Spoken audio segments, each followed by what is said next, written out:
What is up everybody, Aqua Supreme here, back with another video, and today's topic is how to get your baby fish to grow faster.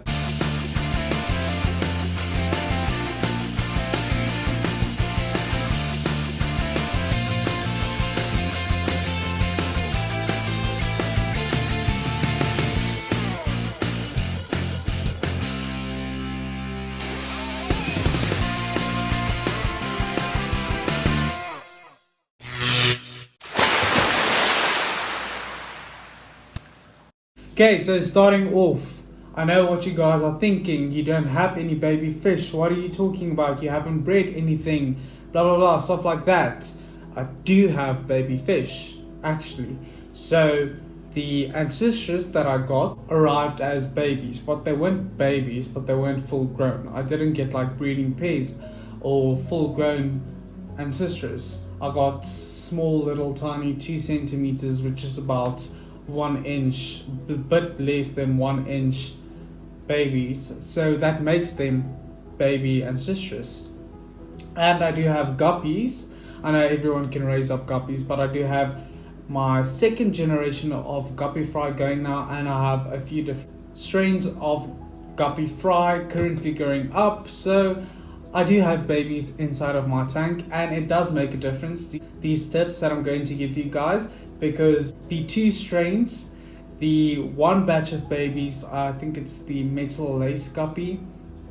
The metal lace guppy was born a day after the black Moscow. I have black Moscow and I have metal lace. So the metal lace guppies were a day after the black Moscows. I've used these tips on my black Moscow fish, and they are twice the size as my black metal lace guppy fries. So it does work. I can't even get my black metal lace guppy fry in a video. I do have some videos of my guppy fry, so I'll show you that, of the first generation and the second, and they're mixed up with a few different strains. I mixed up my blue diamond and my black Moscow just to give a safe space for my babies. But I'll get into the tips now. So I hope you guys enjoyed, and I hope you guys learn from it. The first thing that you are going to want to do is what I spoke about now. You want to separate the fry from the parents. Most fish eat their eggs, but not all fish will eat their babies. Let's say for instance ancestors hardly going to eat their babies, but they will eat their eggs. So it's a bit of a gamble, and it does depend on the fish's personality, but most of the time they are going to eat either the eggs or the fry. Especially with guppies, they are cannibals. I'm just kidding, but they do eat their baby fry. I've seen them darting around going after their babies many times, so they do try and have a go at the babies. Luckily when I'm around, I don't see them getting it right, but you never know. So that is going to be the first reason why you do want to separate your babies from your parents, is because they do eat the babies. Unfortunately, I know cichlids, rams, your dwarf cichlids, they also eat the babies a lot. Your angelfish, they will eat their babies. Discus will eat their babies. So while the fry, sorry, I'm not going to say babies, they'll eat the fry. So it is important to separate them. Second tip is going to be, well, the second thing of this topic is going to be that the parents eat most of the food. So when you, let's say you feed them flakes or pellets and you pour it in, sprinkle it in, the parents are obviously going to have a go at that fish food before the fry do, because they are obviously scared of the parents. I have a tank here with a few bigger fish. I'm not going to tell you what fish I have in there yet, but I have a few bigger fish, and I do have my neons in there, and my neons hardly eat due to the other tetras, I'll tell you that. The other tetras that are in there, so I have to like put my hand in and keep the one species of tetra to the side of the tank while the neons have a go at it. Otherwise they won't get any food, they'll eat everything. So they do eat the food before the smaller fish, or let's say fry, get to the food. My second tip is going to be to overfeed your fish while you fry. I know what you're thinking, overfeed, ammonia. Yes, that is true, but we will get to that later on, well, in the next step. But what I mean by overfeeding, I don't mean take a whole handful of flakes and pour it in all at once. That is not going to work. Your fish aren't going to fill up once their tummies are full, they're not going to be able to eat more. So that food that's left over is just going to fall down to the bottom and create waste and create ammonia. You guys know the whole process. So that is going to happen. But what I do recommend you guys doing is feeding them a lot throughout the day. So I would recommend doing it about 4 to 5 times a day. Feed them 4 to 5 times a day. I know it is difficult with work. I struggle sometimes as well. Most of the time I can only feed them twice a day. So I also have to get up, work myself up and find out a schedule. But what I have found that works is when I wake up, I feed them before I go to work or go to school. I feed them when I get back. I feed them. That is usually around 6 p.m, somewhere around that mark. I feed them, and then when I come at night at around 10 o'clock to switch off the lights, I feed them again. So I do manage to get it about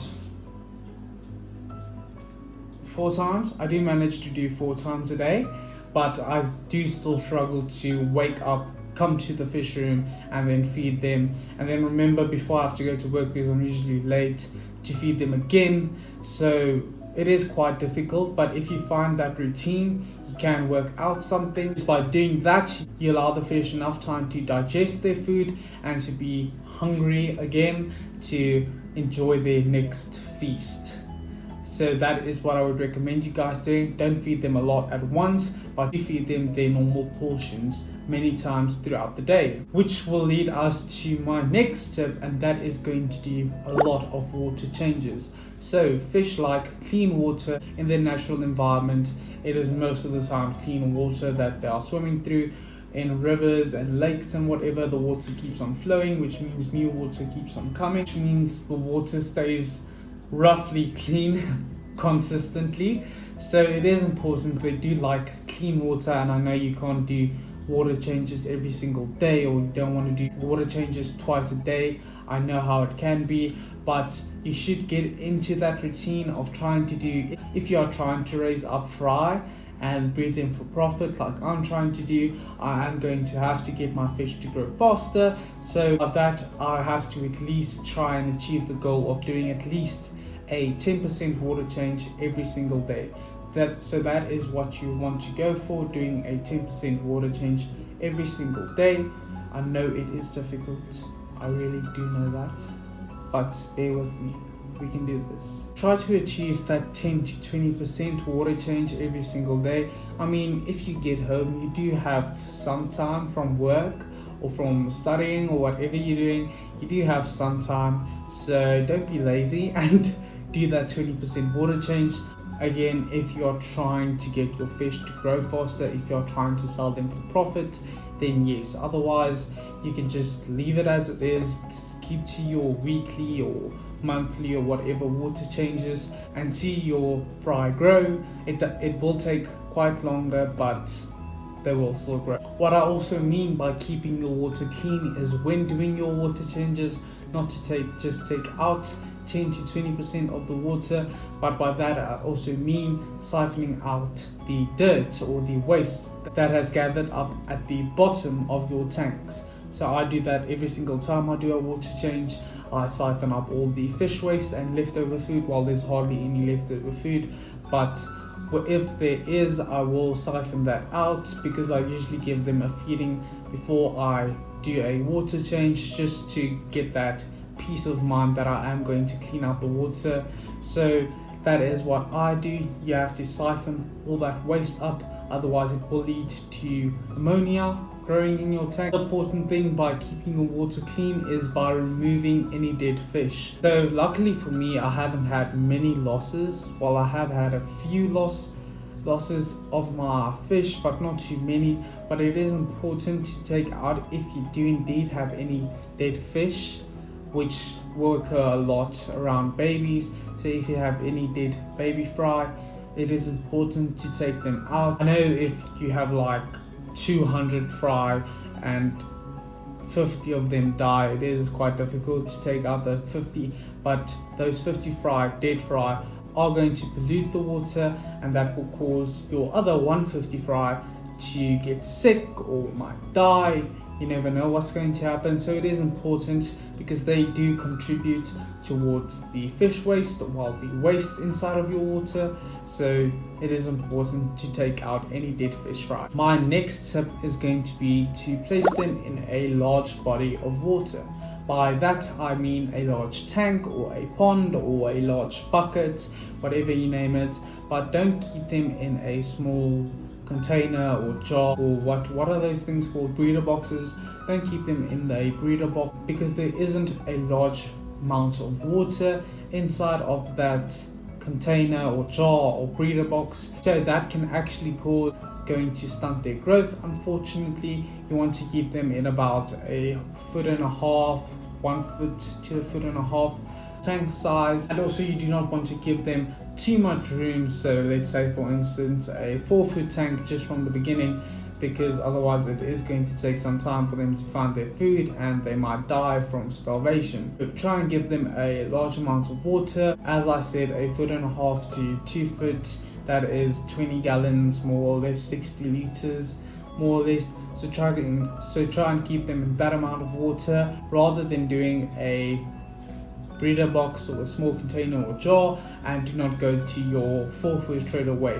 Once they get bigger, you can add them to that tank, that 4 foot of yours. What is also important of a large amount of water is that more water means more stable parameters, so you won't have to worry that much about an ammonia spike taking place, or your water dirtying up faster or quicker. So that is also what the large amount of water or the large tank helps with. It does give that peace of mind, not to worry about your fish too much, not to do water changes or water tests as much as you think you should do. So that is what that large amount of water is for, and the stunt of your fish, of course. But that is going to be it for today, guys. Hopefully you enjoyed the video, hopefully you learned something from the video. But yes guys, that's it for me. Peace out.